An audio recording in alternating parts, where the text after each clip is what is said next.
शंकरं शंकराचार्यं केशवं वादरायणं सूत्रभाष्यकृतौ वन्दे भगवन्तौ पुनः पुनः। गंगातरङ्गरमणीयजटाकलापं गौरीनिरन्तरविभूषितवामभागं नारायणप्रियमनङ्गमदापहारं वाराणसीपुरपतिं भज विश्वनाथम्। आप सभी प्रतिभागियों का इस उत्कर्ष नामक शास्त्राध्ययन उपक्रम में हार्दिक स्वागत एवं अभिनंदन है। जैसा कि यह हमारा अध्ययन क्रम कई दिनों से अबाध गति से चला आ रहा है, एक अपने निश्चित समय पर पुनः हम लोग उपस्थित हुए हैं पंचदशी के अध्ययन क्रम में, पंचदशी के अध्ययन के लिए। जहाँ तक यह हमारा जो अध्ययन क्रम है, विचार क्रम है, पंचभूत महाविवेक प्रकरण पर प्रवर्तित है, उसमें भी हम लोगों ने 9वीं कारिका पर्यंत विचार किया है। आज उस पड़ाव से सुपरिचित होते हुए, पूर्व अध्ययन से सुपरिचित होते हुए आगे का पाठ प्रारंभ करेंगे। जैसा कि मैं संक्षिप्त रूप से बता दूं कि पंचभूतों की जब चर्चा हुई, उसके बाद उनके गुणों की चर्चा हुई, उसके बाद कर्मेंद्रियों की चर्चा हुई, श्रोत त्वक चक्षु जिह्वा घ्राणाख्यान।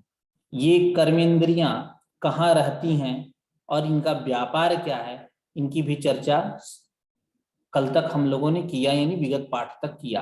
कर्णादि गोलकस्थम तत्शब्दादि ग्राहकम क्रमात् सौक्ष्म्यात् कार्यानुमेयम तत्प्रायो धावित बहिर्मुखम इत्यादि करके इस कारिका से हम लोगों ने विचार किया कि इनका स्थान क्या है और व्यापार क्या है।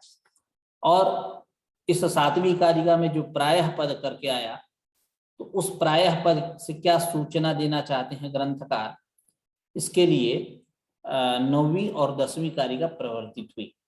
कदाचित पिहते कर्णे श्रूयते शब्द आंतरः प्राणवायौ जाठराग्नौ जलपानिन्न भक्षणे व्यज्यन्ते ह्यंतराः स्पर्शाः मीलने चांतरम तमः उद्गारे रसगंधौ चेति अक्षणाम आंतरग्रह।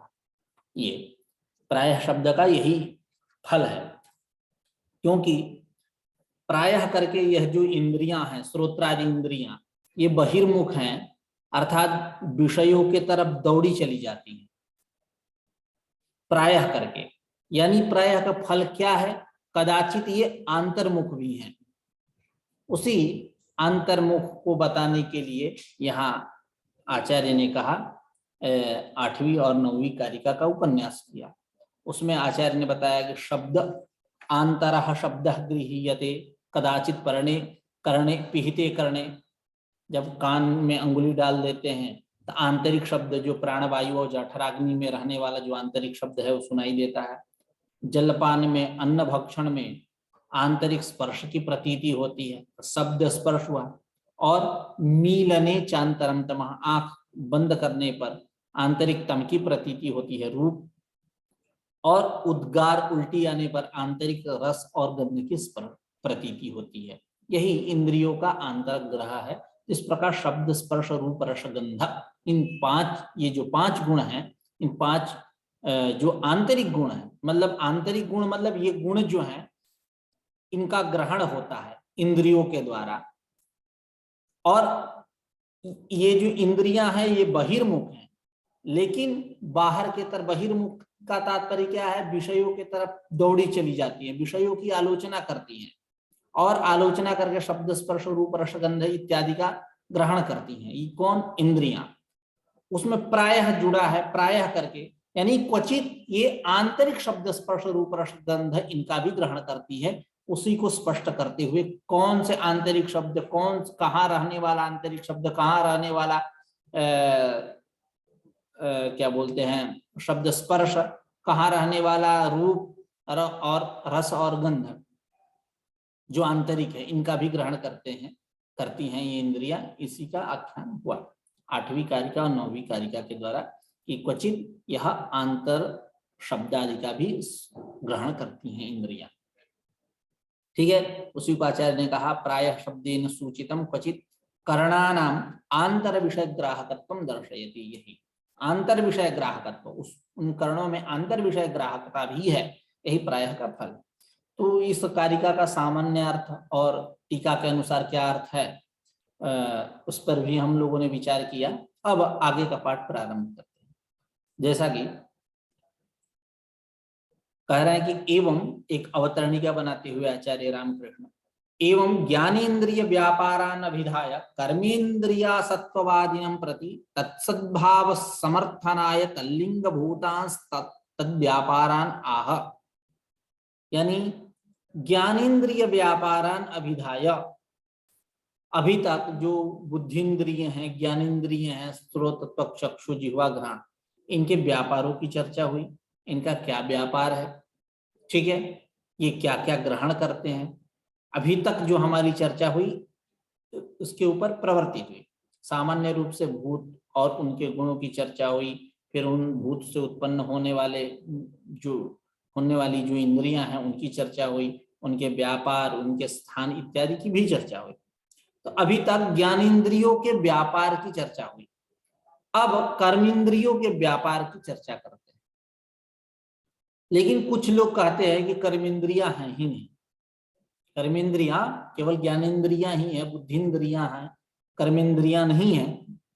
उन लोगों के लिए जो असत्ववादी है, कर्मेंद्रियों के असत्व को मानने वाले जो लोग हैं, उनके प्रति तद्भाव समर्थन आए, कर्मेंद्रियां हैं, उनका सद्भाव है, उसके समर्थन में तल्लिंग भूतांस तद्व्यापारा नाह, उनके लिंगभूत अर्थात उनके अनुमापक कर्मेंद्रियां हैं, उसमें जो अनुमापक है, प्रयोजक जो है, हेतु जो है, लिंगभूत उनके व्यापारों को कह रहे हैं, जिससे स्पष्ट हो जाएगा कि ये कर्मेंद्रियां हैं।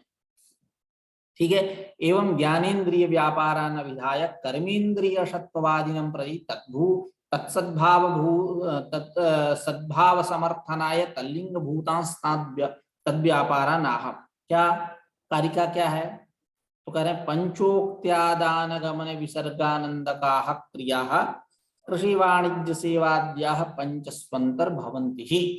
ये यानी उक्ति यानी वचन, ठीक है, और आदान यानी पानी, और गमन यानी पाद, और विसर्ग यानी त्याग, ठीक है, और आनंद, आनंद से सब परिचित हैं, ठीक है, परम प्रेम जिसको हम बोलते हैं प्रेम, ये क्रिया, ठीक है, ये पंचोक्त्यादान गमन विसर्गानंदकाः क्रिया, ये क्रियाएं इन कर्मेंद्रियों की होती हैं।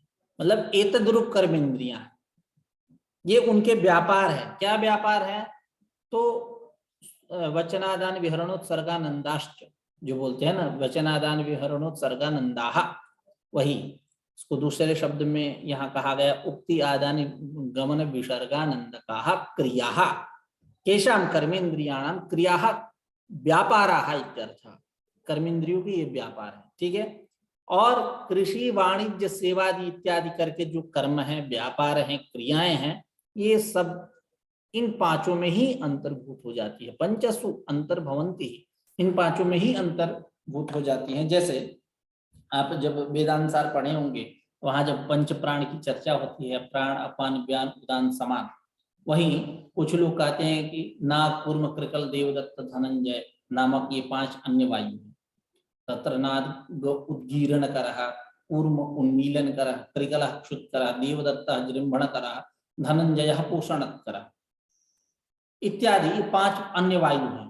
तो उसके लिए आचार्य ने कहा कि नहीं, ये 5 अन्य वायु नहीं है, इनका इनमें ही अंतर्भाव हो जाता है, इन पांचों में ही अंतर्भाव होता है। प्राण, अपान, व्यान, उदान, समान, प्राण अपान व्यान, उदान, समान, इनमें ही अंतर्भाव हो जाता है। ठीक वही पैटर्न मान लीजिए यहाँ भी कि उक्ति, आदान, गमन, विसर्ग और आनंद रूप जो क्रियाएं हैं, व्यापार हैं, इन व्यापारों के द्वारा ही हम क्या कहेंगे, कर्मेंद्रियां हैं। ये व्यापार ही लिंग रूप में है, प्रयोजक रूप में है, अनुमापक हैं कर्मेंद्रियों के सद्भाव में।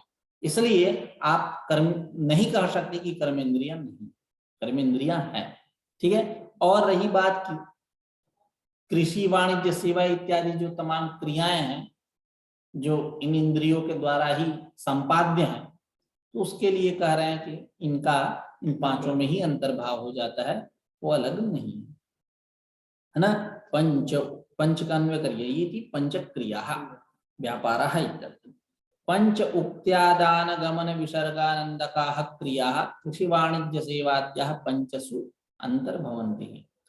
अब आचार्य रामकृष्ण के शब्दावली में समझते हैं। पंचेति प्रतीक लिए, उक्तिश्च समास कर रहे हैं, उक्तिश्च आदानंच गमनंच विसर्गश्च आनंदश्च इति द्वंद्व समासः इति उक्त्यादान गमन विसर्गानंदाः, ऐसा कर लीजिए। अब कप प्रत्यय करके लगा रहे हैं, कप प्रत्यय करके समास कर रहे हैं, बहुव्रीहि समास, मतलब बहुव्रीहि समास करने के बाद कप प्रत्यय हो जाएगा शेषाद् विभाषा। उक्त्यादान गमन विसर्गानंदाख्याः पंच क्रियाः येषां कर्मेन्द्रियाणां, है ना, इति उक्त्यादान गमन विसर्गानंदकाः क्रियाः। ये सब ऐसा मत करिए, ऐसा कर लीजिए, क्योंकि ये आनंदकाः क्रियाः ऐसा क्रिया के साथ जोड़ना है ना। तो आदान उक्ति आदान गमन विसर्ग आनंदाख्याः पंच क्रियाः इति पंच उक्ति आदान गमन विसर्ग आनंद रूपाः व्यापाराः यस्याः इति उक्त्यादान गमन विसर्गानंदकाः क्रियाः। ठीक है, तो इस प्रकार क्योंकि आनंदकाः ऐसा करके कब प्रत्यय किए हैं, तो यानी बहुव्रीहि समास है ही यहाँ। ठीक है, और इसका किसके साथ संबंध है? क्रिया के साथ संबंध है। ये आनंदकाः क्रियाः, हम बहुव्रीहि समास करके अन्य पदार्थ क्रिया को बनाएंगे, तभी कब प्रत्यय की उपपत्ति होगी। इंद्रिय इत्यादि को बना दिए तो उपपत्ति नहीं हो पाएगी, बहुवचन हो जाएगा और नपुंसकलिंग। आनंदकानि इंद्रियाणि ऐसा करना पड़ेगा, जबकि पाठ ऐसा नहीं है। पाठ कैसा है? युक्त्या उक्त्यादान गमन विसर्गानंदकाः क्रियाः, ऐसा है। अन्य पदार्थ यहाँ क्रिया है। ठीक है, तो पंचेति उक्तिश्च आदानंच गमनंच विसर्गश्च आनंदश्चेति द्वंद्व समासः युक्त्यानंद गमन विसर्गानंदाख्याः पंच क्रियाः प्रसिद्धाः इति शेषः। जोड़ लीजिए, पांच क्रियाएं प्रसिद्ध हैं। ननु कृष्यादीनां क्रियांतराणामपि सत्वात् कथं पंच इत्युक्तम् इत्याशंक्य आह प्रकृति। कह रहे हैं कि जो अन्य भी तमाम क्रियाएं हैं, क्रियांतराणाम अपि सत्वात्, तमाम अन्य क्रियाएं हैं, उनके विद्यमान होने पर आप कैसे कह सकते हो कथम पंच, पांच ही क्रियाएं हैं, आप ऐसा क्यों कह सकते, कैसे कह सकते हो? तो उसके लिए कह रहे हैं कि यदि आपकी ऐसी आशंका हो तो सुनो, जो कृषि वाणिज्य इत्यादि जो तमाम क्रियाएं हैं, सेवा इत्यादि, जिसको आधार मान करके तुम क्रिया बहुलता दिखा रहे हो, क्रियाओं की बहुलता दिखा रहे हो, और हमारे पंच संख्या निर्धारण पे जो तुम प्रश्न कर रहे हो, तो तुम्हारा ठीक नहीं है। तमाम भिन्न क्रियाएं इन पांचों में ही अंतर्भूत है, इसलिए हमारा पंच संख्या ठीक है। ठीक है, न न्यूनम नापि अधिकम। ठीक है, जैसे षोडशकः तो विकार प्रकृति विकृतय शब्द, चाहे वहां भी होता है ना, क्या बोलते हैं, न न्यूनम नापि अधिकम, षोडश संख्या परिमितः गणः षोडशकः। ठीक है, और कई जगह चर्चा हैं, जैसे अब न्याय में देखो तो सप्तग्रहण जो है व्याप्ति लाभाय, द्रव्यान्यतमत्वम व्याप्ति लाभाय, सप्तग्रहणम द्रव्यान्यतमत्वम व्याप्ति लाभाय, ऐसा करके, तो वो अलग विषय है। कहीं कहीं आप सांख्य तत्व कौमुदी का अध्ययन करिए, सांख्य कारिका का अध्ययन करिए, तमाम ऐसे पंच त्रीणी ऐसा करके पद आया है, तो वहां किस लिए न न्यूनम नापि अधिकम इत्यर्थ, न उससे कम न उससे ज्यादा। ठीक है, उसी प्रकार यहाँ पंच समझिए, मतलब ये सेवा, इसका तात्पर्य बस इसी में है कि ये पांच ही हैं और ये ही पांच ही हैं, अन्य नहीं है। और अन्य जो आप देख रहे हैं जिसके आधार पर इनके पंचत्व का खंडन करने के लिए उद्यत है, वो भी इनमें ही अंतर्भूत होते हैं। जैसे पंच प्राण है, तो वहां भी पंचपद किस लिए है कि अतिरिक्त नहीं है, 5 ही है, प्राण अपान व्यान उदान समान। अतिरिक्त जो नाग कूर्म कृकल देवदत्त धनंजय इत्यादि जो है इनमें ही अंतर्भूत होते हैं। ठीक है, तो उसी को कह रहे हैं ननु कृष्यादीनाम क्रियांतराणाम अपि सत्वात् कथम पंच इत्युक्तम इत्याशंक्याः। कृषिति तृतीय चरण देखिए कृषि वाणिज्य सेवाद्याः और चतुर्थ चरण देखिए पंचसु अंतर्भवन्ति ही, ये सारे 5 में ही अंतर्भूत हो जाते हैं, इसलिए 5 ही हैं, ये व्यापार इनके अन्य नहीं है। अब कह रहे कानि तानि क्रियाजनकानि इंद्रियाणि इत्यतः, वे क्रियाजनकानि इंद्रियाणि, क्रियाजनकानि मतलब कर्मेंद्रिय, क्रियाजनकानि इंद्रियाणि यानी कर्मेंद्रियाणि। जैसे ज्ञानेन्द्रिय बोलते हैं, बुद्धिन्द्रिय बोलते हैं, ज्ञानजनकानि इंद्रियाणि ज्ञानेन्द्रियाणि, क्रियाजनकानि इंद्रियाणि कर्मेंद्रियाणि, कर्म का यही अर्थ है। ठीक है, तो कह रहे हैं कानि तानि क्रियाजनकानि इंद्रियाणि, वे कौन है कर्मेंद्रियां, तो कह रहे हैं इत्यतः आह। यदि आपको ऐसी जिज्ञासा है तो सुनो, वाक् पाणिपाद पायुपस्थैः अक्षयस्तत्क्रियाजनिः मुखादिगोलकेषु आस्ते तत्कर्मेन्द्रिय पंचकम, यही 5 कर्मेंद्रिय। कौन? वाक् पाणि पाद पायु और उपस्थ, इनके द्वारा है ना, वाक् पाणि पाद पायु उपस्थैः अक्षयैः इंद्रियैः, इनके द्वारा तत्क्रियाजनिः अर्थात त्यासाम क्रियाणाम उत्पत्ति भवति, है ना। नहीं, वागादि जो इंद्रियां हैं, वाक् पाणिपाद पायुपस्थैः इंद्रियैः कर्मेन्द्रियैः क्रियाजनिः तासाम क्रियाणाम उत्पत्ति भवति इत्यर्थ। तासाम इनकी क्रियाएं क्या है? उक्ति आदान गमन विसर्ग और आनंद, यही तमाम क्रियाएं हैं इनके, इनकी उत्पत्ति होती है। और ये रहते कहाँ है, उनका स्थान क्या है?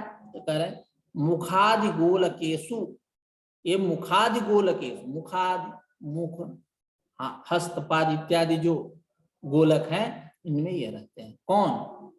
ये कर्मेंद्रियां, तत्कर्मेंद्रिय पंचकम, और ये 5 कर्मेंद्रियां हैं। ये मुखादि गोलक, मुख इत्यादि, जैसे वाणी है तो वाणी कहाँ रहेगी? मुख, जो वचन कर रहे हो मुख, वाणी पाद पायु उपस्थित, ये हाँ, जो आप देख रहे हो ये इंद्रिय नहीं है, इंद्रिय स्वयं अतीन्द्रिय, जैसे रसनेन्द्रिय है, चाहे चक्षु है, ज्ञानेन्द्रियों को लो, तो जो आंख दिखाई दे रही है क्या चक्षु? उसी प्रकार जो तुम हाथ देख रहे हो, जो पाद देख रहे हो, जो पायु उपस्थित इत्यादि देख रहे हो, तो ये क्या है? क्या ये प्रतिनिधिभूत मान लो, है ना। नहीं होता है कि जब गांव का प्रधानी का चुनाव होता है तो पत्नी, जब महिला सीट रहता है तो पत्नी उठी रहती है, तो लोग प्रतिनिधि के रूप में अपना फोटो लगाते हैं और प्रचार भी अपने घूम घूम के पतिदेव करते हैं कि नहीं? प्रतिनिधि है ना, सेवक है, ग्राम सेवक प्रतिनिधि, वो प्रधान नहीं है, जीतने के बाद भी वो प्रधानी, मतलब वो सिग्नेचर अपना नहीं करेंगे, उनकी पत्नी करें। ठीक है, उसी प्रकार इंद्रिया भी स्वयं अतीन्द्रिय है। तो कह रहे मुखादि गोलकेशु, मुखादि जो गोलक है, गोलक का अर्थ होता है छिद्र, जैसे नासिका इत्यादि है ना, अभी हम लोगों ने विचार किया ना, नेत्र आदि, नासिका आदि। ठीक है, आप गोलक का अर्थ समझ लो स्थान, बस। छिद्र कहने पे आपको भी प्रतिपत्ति हो सकती है, लगोगे छिद्र खोजने तो कहाँ से मिलेगा? ठीक है, तो आप तो स्थान समझो, तो मुखादि गोलकेशु मुखादि स्थानेषु, ये आस्ते, कौन? तत्कर्मेंद्रिय पंचकम आस्ते। ठीक है, तो इसका अर्थ एक बार पुनः करेंगे। जैसे हृदय पुंडरीक, हृत पद्म गोलक, हृत पद्म गोलक मतलब क्या होता है? अभी आएगी चर्चा आगे। हृत पद्म, जब मन की चर्चा होगी तो मनोदशेन्द्रियाध्यक्षम हृत पद्म गोलके स्थितम, तो हृत पद्म और गोलक का अर्थ वहां, गोल का अर्थ हुआ छिद्र, हृदय में छिद्र खोजने लगो तब तो व्यक्ति जिंदा ही ना मिले।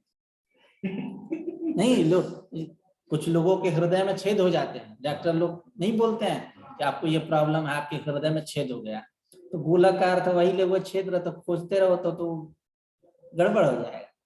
तो यहाँ गोलक है, हृदय पद्म गोलक का तात्पर्य वहां क्या, हृदय पुंडरी, हृदय, तो वही वही आप यहाँ समझो। छिद्र गोलक का मतलब छिद्र मतलब एकदम वास्तविक जो अर्थ होता है वो अपना समझने के लिए वो ले सकते हो। ठीक है, तो वाक् पाणिपाद पायुपस्थैहि अक्षैहि तत्क्रियाजनिहि मुखादि गोलकेषु आस्ते तत्कर्मेन्द्रिय पंचकम, यानी वाक्, पाणि, पाद, पायु और उपस्थ, इन इंद्रियों के द्वारा तासाम क्रियाणाम उत्पत्ति भवति। क्रियाजनि का तात्पर्य है उत्पत्ति, जनि मतलब उत्पत्ति, उनकी उन तासाम क्रियाणाम कौन, तो उक्ति आदान गमन विसर्गानंदकाः क्रिया तासाम क्रियाणाम, है ना, उक्त्यादान गमन विसर्गानंदकानाम क्रियाणाम उत्पत्तिर्भवति इत्यर्थः। और ये कहाँ रहते हैं, मुखादि गोलकेषु आस्ते तत्कर्मेन्द्रिय पंचकम, और ये कर्मेंद्रिय पंचक कहाँ है, मुखादि गोलक स्थान में। ठीक है, अब आचार्य रामकृष्ण के शब्दावली में समझते हैं। वाक् पाणि, ठीक है, वागादिभिः अक्षैः तत्क्रियाजनिः तासां क्रियाणाम उत्पत्ति भवति इत्यर्थः इति शेषः। ठीक है, स्पष्ट है कि वागादिभिः अक्षैः यानी इंद्रियैः, अक्षय का तात्पर्य क्या है, इंद्रियैः, वागादिभिः अक्षैः तत्क्रियाजनिः यानी तासां, तत्क्रियाजनि का अर्थ क्या कर रहे हैं, तासां क्रियाणाम उत्पत्ति भवति। ठीक है, उनकी क्रियाओं की उत्पत्ति होती है। अत्रापि उक्ति कर्ण पूर्विका क्रियात्वात् इत्यादि कार्यलिंगकम अनुमानम द्रष्टव्यम। जैसे आप लोगों ने कर्मेंद्रियों के, ज्ञानेंद्रियों के विषय में एक अनुमान किया था, ठीक वही अनुमान यहाँ भी करिए। जैसे कुछ लोगों ने कहा, प्रश्न किया, जिज्ञासा मान लीजिए, प्रश्न मान लीजिए, जिज्ञासा प्रश्न में तो ऐसे अंतर होता है, लेकिन जब इत्याशंक्य आह की बात मतलब ऐसी शैली मिले तो समझिए कि वहां जिज्ञासा नहीं, आशंका ही हो रही है, ये प्रश्न है। क्या आज कुछ लोगों ने कहा कि ये इंद्रियां हैं ही नहीं, इनका असद भाव है, इसको मानने की क्या आवश्यकता है, तो उसका उत्तर ये दिया गया शास्त्रकारों के द्वारा कि नहीं, इनके जो कार्य हैं, इन कार्यों के द्वारा इनकी उपलब्धि होती है। जैसे चक्षुर इंद्रिय के विषय में आचार्य ने कहा, रूपोपलब्धि कर्णजन्य क्रियात्वात् छिदिक क्रियावत्, रूप की उपलब्धि कैसी है, कर्णजन्य है, उपलब्धि स्त्रीलिंग है, रूप की उपलब्धि कैसी है, कर्णजन्य है, व्यापार जन्य, व्यापार के द्वारा पता चलता है। क्यों, क्रियात्वात्, क्रिया होने के कारण, क्योंकि जो जो क्रियाएं हैं वो सारी कर्णजन्य है। जैसे छिदिक क्रिया, छिदिक क्रिया, छेदन क्रिया जो है ये भी कैसी है, व्यापार जन्य, कर्णजन्य है, क्योंकि उद्यमन निपतन ये क्या है, व्यापार कर रहे हैं।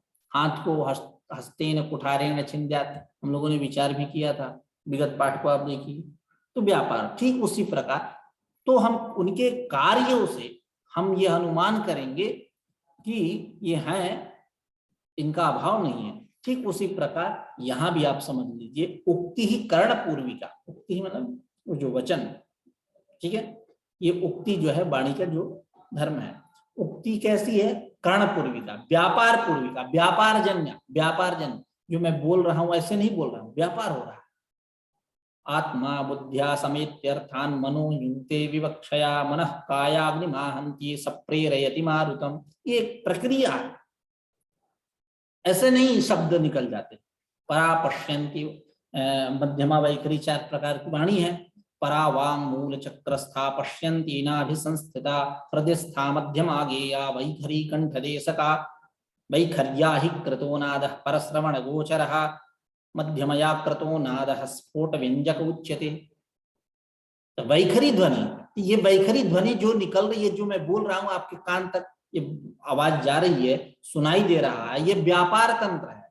ये नहीं कि आंख मूंद करके बिना आयास के हम बोल रहे हैं, व्यापार कर रहा है। ठीक है, तो ये उक्ति जो है ये कैसी है, कर्ण पूर्विका, कर्ण पूर्विका नाम कर्णजन्य, कर्णजन्य है नाम व्यापार जन्य, व्यापार जन्य। क्यों, क्रियात्वात्, क्रिया होने के कारण, ठीक है, क्योंकि क्रिया हो रहा है, क्रिया होने के कारण उक्ति क्रिया है। इत्यादि कार्यलिंग का अनुमान द्रष्टव्यम, इत्यादि कार्यलिंग का अनुमान यहाँ समझिए, ये मत कहिए कि है ही नहीं, ठीक है।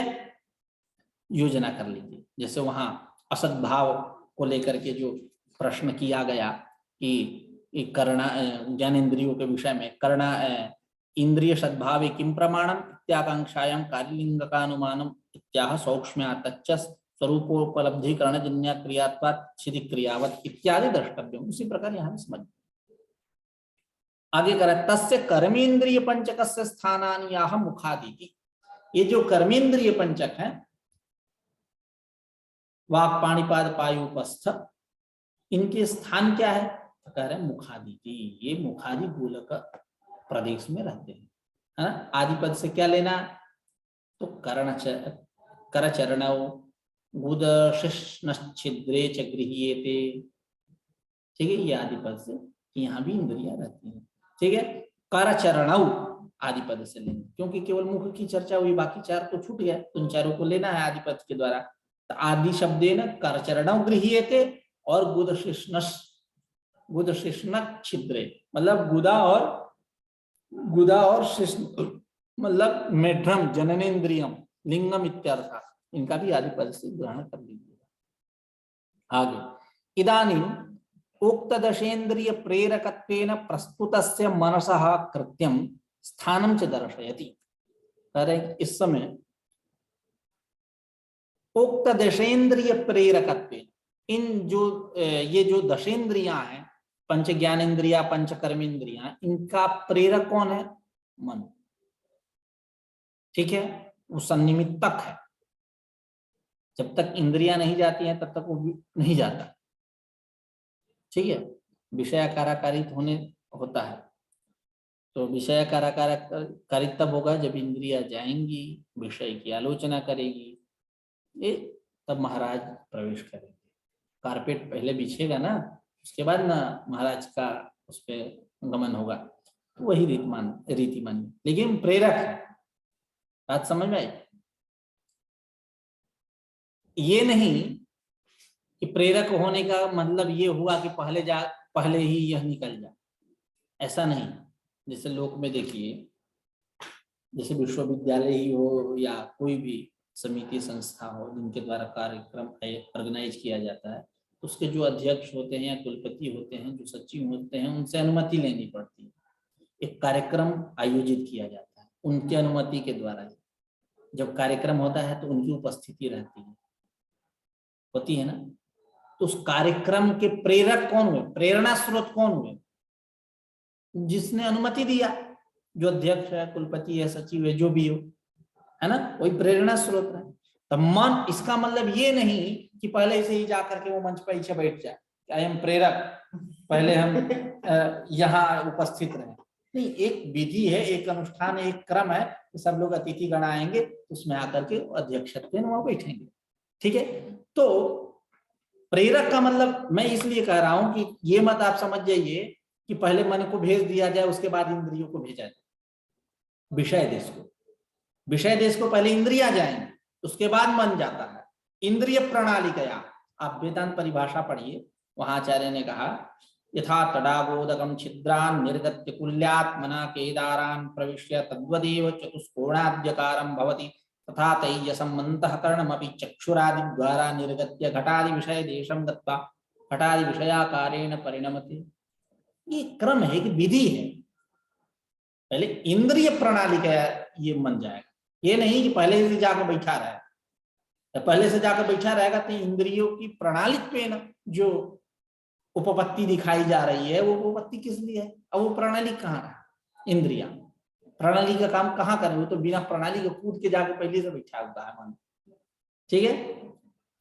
तो अब कहना है कि ये जो मन है, जो दशेन्द्रियों का प्रेरक है, इदानीं उक्त दशेन्द्रिय प्रेरकत्वेन प्रस्तुतस्य मनसः कृतम स्थानम च दर्शयति। कृतम का तात्पर्य क्या? व्यापार, उनके व्यापार और स्थान को बतलाए, ठीक है। ये मन कहाँ रहता है, ठीक है, क्या करता है, स्पष्ट है? इदानीं उक्त दशेन्द्रिय प्रेरकत्वेन, हाँ, इदानीं उक्त दशेन्द्रिय प्रेरकत्वेन प्रस्तुतस्य मनसः कृत्यं स्थानं च दर्शयति। मनोदशेन्द्रियाध्यक्षं हृत्पद्मगोलके स्थितं तच्चान्तःकरणं बाह्ये अस्वातंत्र्याद् विनेन्द्रियैः। देखिए, दशेन्द्रियाध्यक्षम मन, ये अध्यक्ष है। मन कैसा है? दशेन्द्रियों का अध्यक्ष है। रहता कहाँ है? हृत पद्म गोलके स्थितम। हृद पद्म गोलक हृदय पुंडरीक में रहता है, उसका निवास स्थान वही है। तच्चान्तःकरणम, और इसको हम अंतःकरण के नाम से भी जानते हैं।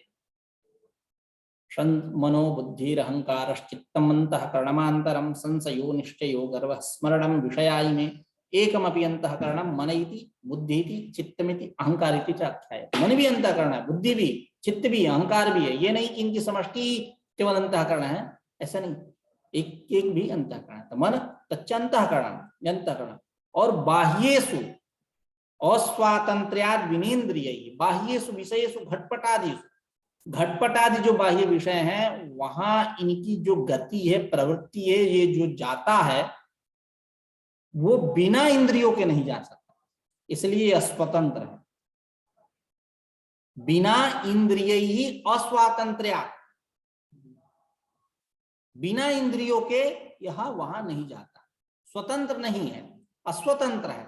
यानी इंद्रियां पहले जाकर के आलोचना करेंगी, उसके बाद ये जाकर के इसका जो काम है संकल्प विकल्प इत्यादि जो भी वो करेगा। इदम एवं नैवम, इस प्रकार का ज्ञान कराए। ठीक है, इसलिए ये कैसा है? अस्वतंत्र है। आप जब देखेंगे सांख्य कारिका, तो उसमें भी आचार्य ने कहा, ईश्वर कृष्ण, उभयात्मकमत्र मनः संकल्पकम इंद्रियंच साधर्म्यात् गुण परिणाम विशेषात् नानत्वं बाह्य भेदाश्च। उभयात्मकमत्र मनः, ये मन कैसा है? उभयात्मक है। उभयात्मक है मतलब ज्ञानेन्द्रियात्मक भी है और बुद्धिन्द्रियात्मक भी है, कर्मेंद्रियात्मक भी है। उभयात्मक है। उभयात्मकमत्र मनः संकल्पकम, और ये कैसा है? संकल्प करने वाला। संकल्पम करोति, कैसा संकल्प? इदम एवं नैवम, इदम समीचीनम असमीचीनम, इस प्रकार का ज्ञान करने वाला। ठीक है, संकल्प यही है, संकल्प का स्वरूप, संकल्प करने वाला। और इंद्रियंच साधर्म्यात्, इंद्रिय भी है। क्यों? साधर्म्यात्, साधर्म्य होने के कारण। साधर्म्यता क्या है? सात्विक अहंकारोपादानत्वम साधर्म्य, सात्विक अहंकार से उत्पन्न होना। क्योंकि आप जब पढ़ेंगे सांख्य कारिका, उसमें एक कारिका है सात्विक एकादशक, एकादशक सात्विक एकादशकः प्रवर्तते वैकृताद् अहंकारात् भूतादेश तन्मात्रः तामसः सतैजसात् उभयम्। आप लोगों ने पढ़ा कि सात्विक अहंकार से, जिसको हम वैकृत बोलते हैं, उससे एकादश इंद्रियों की उत्पत्ति होती है। तो 5 वो भी सात्विक अहंकार से हो रहे हैं, 5 कर्मेंद्रिय भी हो रही है, 5 ज्ञानेन्द्रिय और अंत अहंकार भी हो रहा है। एकादश में तो है ना, इसलिए साधर्म्यता है। जिस अहंकार से कर्मेंद्रिया और ज्ञानेन्द्रिय उत्पन्न हो रही है, उसी से अहंकार भी उत्पन्न, मन भी उत्पन्न हो रहा है, तो साधर्म्य है। तो इंद्रिय, इसलिए इसको हम क्या बोलेंगे? इंद्रिय। इंद्रियंच साधर्म्यात् सात्विक अहंकारोपादानत्वात् और गुण परिणाम विशेषात् नानत्वं बाह्य भेदाश्च, और गुणों के परिणाम विशेष के कारण, ठीक है, गुणों के परिणाम विशेष के कारण, तात्पर्य क्या है? गुणों के नाना परिणाम होते हैं, सात्विक परिणाम, राजस परिणाम, तामस परिणाम, तमाम, सत्व रजगम तम, ये गुण है 3। तो गुणों के जो विविध परिणाम, उन विविध परिणामों के द्वारा ये विविध इंद्रियां, इंद्रियों में वैविध्य है, विविधता। जैसे बाह्य भेदाश्च, जैसे एक भूतादि संज्ञक जो तामस अहंकार है, उस तामस अहंकार से विविध तन्मात्राएं उत्पन्न है ना। भूतादेश तन्मात्र तामसः तैजसात् उभयम्, है ना। भूतादेश तन्मात्र सतामसः तैजसात् उभयम्। भूतादि संज्ञक, भूतादि संज्ञक नहीं तामस अहंकार, भूतादि संज्ञक जो तामस अहंकार है, इससे विविध तन्मात्रा उत्पन्न होता है। ठीक उसी प्रकार ये गुणों के परिणाम विशेष के कारण इंद्रियों में वैविध्य है, विविधता है, जैसे बाह्य पदार्थ। ठीक है, बात स्पष्ट में। तो ये जो मन है जिसको हम अंतःकरण के नाम से जानते हैं, यह बाह्य विषयों में प्रवृत्ति तब इसकी होगी जब इंद्रियां जाकर के विषयों की आलोचना करते। बिना इंद्रियों के उस प्रवृत्ति के ये प्रवृत्त नहीं हो सकता, इसलिए कैसा है, अस्वतंत्र है। इसका मतलब ये नहीं कि अस्वतंत्र होने से प्रेरक नहीं हो सकता। ठीक है, ये जैसे आप देखो, एक इन्वेस्टिगेशन जब होता है तब बड़ा अधिकारी जरूरी नहीं है कि वो स्पॉट पे जाए, वहां जाए, अपने किसी छोटे वाले को निर्देश करके जाकर के भैया पहले एक बार देख के आओ क्या मामला है। या कोई बड़े कंपनी वाले हैं जिनको प्लाट लेना है, जमीन लेना है, टाटा को ही लेना है मानो की, तो टाटा आएगा क्या आपसे जमीन देखने? उसके आएंगे कई लोग आएंगे, उसके चिर परिचित, उसके अनुयायी, उसके वर्कर, उसके जो भी अधिकारी हैं आएंगे देखेंगे। तो इसका मतलब ये नहीं वो प्रेरक नहीं है, उसने ही भेजा है। ठीक है, तो क्योंकि ये क्रम है, एक क्रम है, जब तक इंद्रियां जाकर विषयों की आलोचना नहीं करेंगी तब तक वो मन जा ही नहीं सकता। तो इसीलिए कह रहे यह जो अंतःकरण है बाह्य विषयों में बिना इंद्रियों के यह स्वतंत्र नहीं, प्रवृत्त नहीं होता। जब इंद्रियां जाकर विषयों की आलोचना करेंगी तब प्रवृत्त होगा, तब वहां आप अपना जाकर के काम करेगा। ठीक है, वो प्रेरक है, ये नहीं कि अस्वतंत्र होने से वो प्रेरक नहीं है।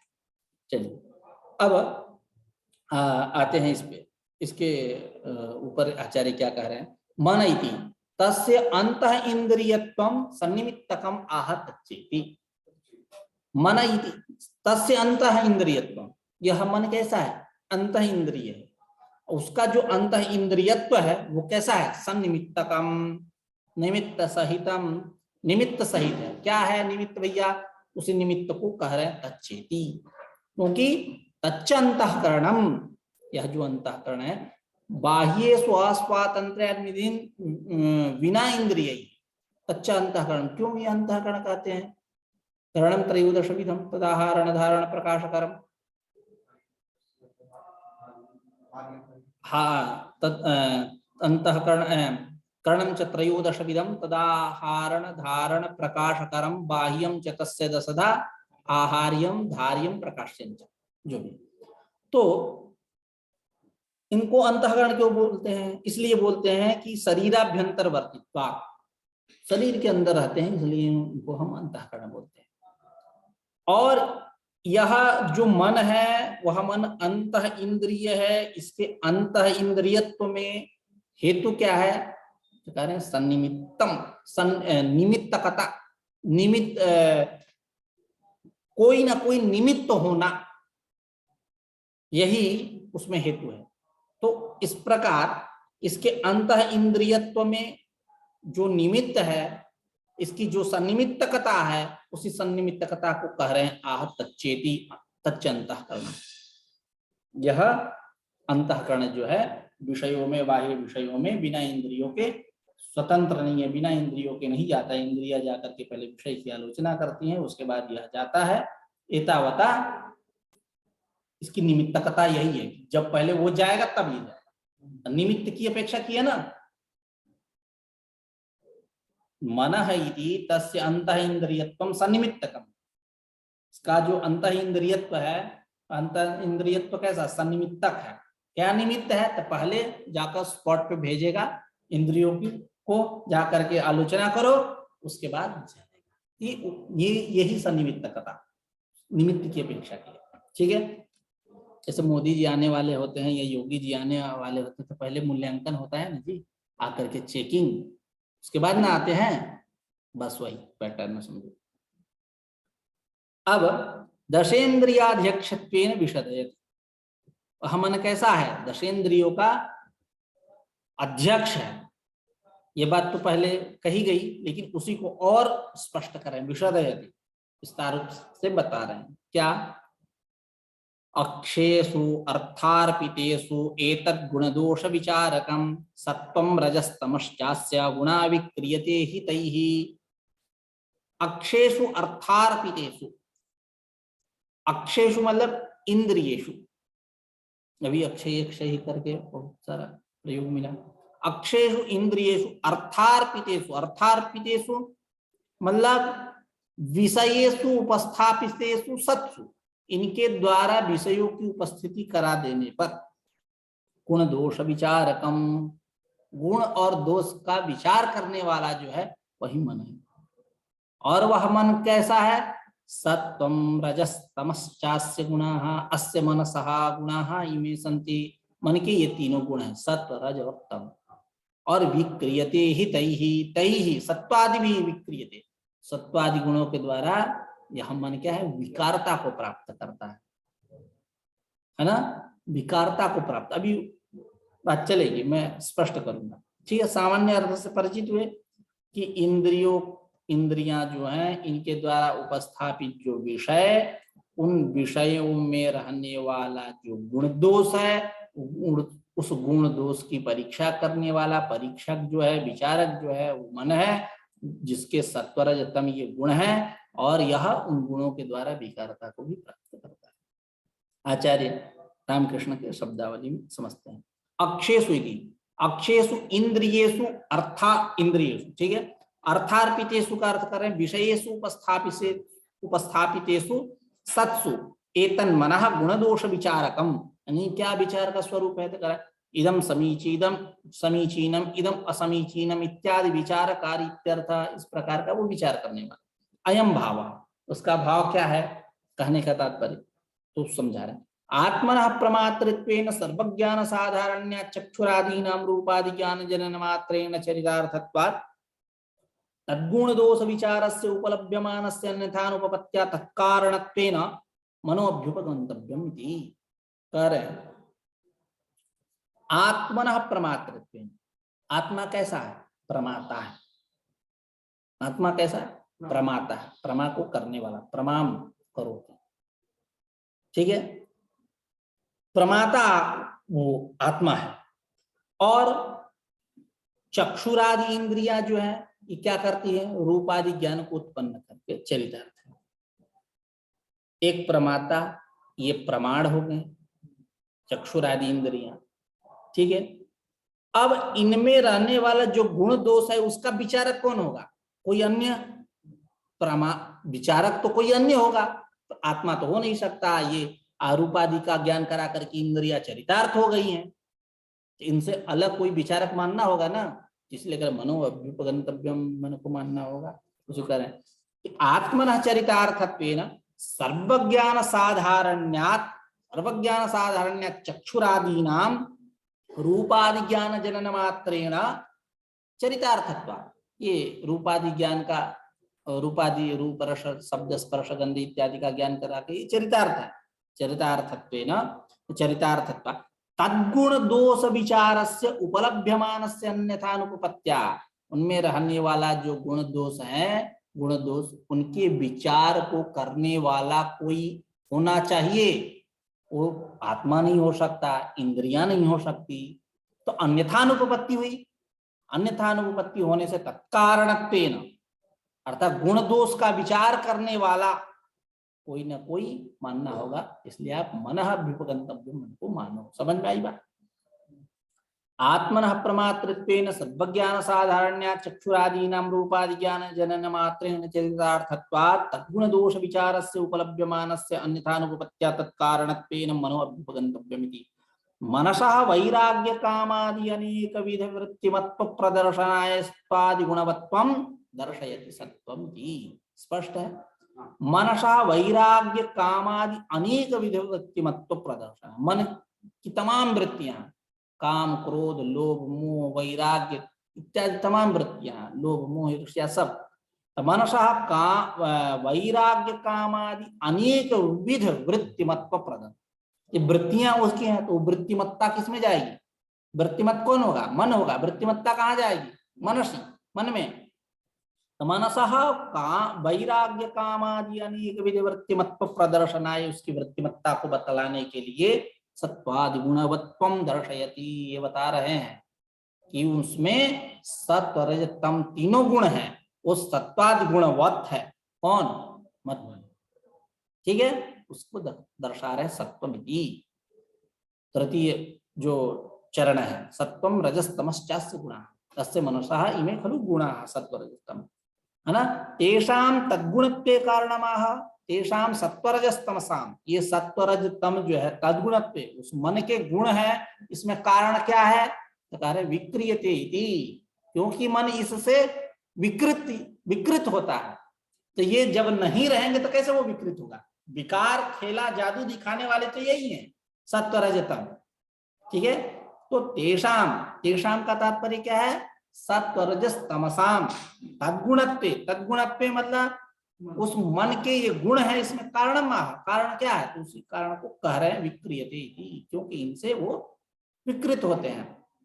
उसी को इति विक्रियते इति। ही यतः, ही भी है, ही का अर्थ क्या है? यतः, चूंकि, क्योंकि तैर गुणैर विक्रियते विकारम प्राप्नोति, क्योंकि इन गुणों के द्वारा वह मन जो है विक्रियते अर्थ विकारम प्राप्नोति, विकारता को प्राप्त करता है, इसलिए उस मन के ये तीनों गुण है, ऐसा आप मानो, ठीक है। आगे गुणैस्तस्य विक्रियमाणत्वमेव प्रपंचयति वैराग्यम क्षांतिरौदार्य इत्याद्याः, ठीक है। आज की चर्चा यहीं समाप्त। कुछ पूछना है तो पूछ सकते हैं। नमस्कार।